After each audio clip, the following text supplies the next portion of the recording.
This is the news in brief from the United Nations.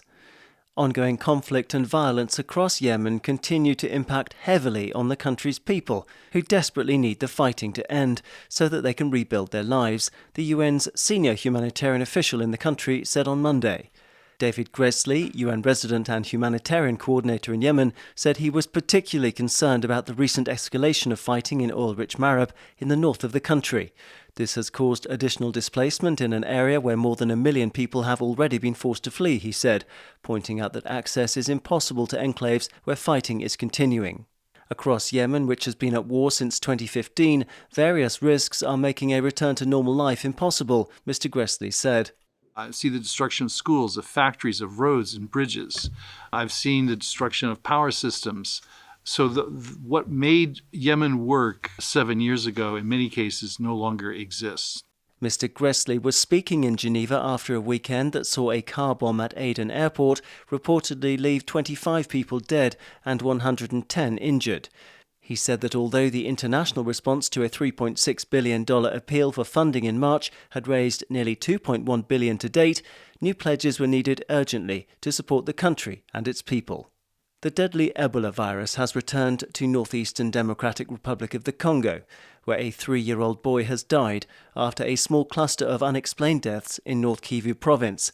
The World Health Organization, WHO, confirmed the news on Sunday, adding that the location was Butsili Health Center, which is close to Beni City.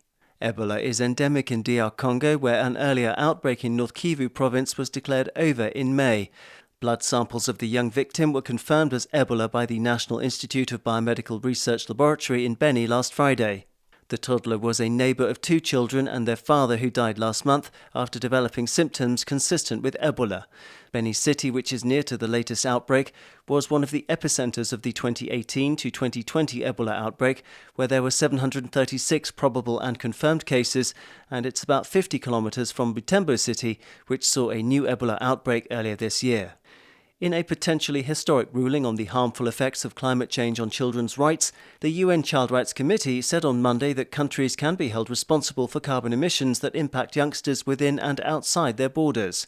The Child Rights Committee ruling, the first by an international body, comes after the panel examined a petition filed by 16 children from 12 countries against Argentina, Brazil, France, Germany and Turkey in 2019. The children claimed that these 5 countries had failed to take necessary preventive measures to protect and fulfill children's rights to life, health and culture. Between May and September, the committee held 5 hearings with the children's legal representatives, states, third parties and the children themselves. The collective nature of the causes of climate change must not absolve a state from its individual responsibility, said committee member Anne Skelton. Daniel Johnson, UN News.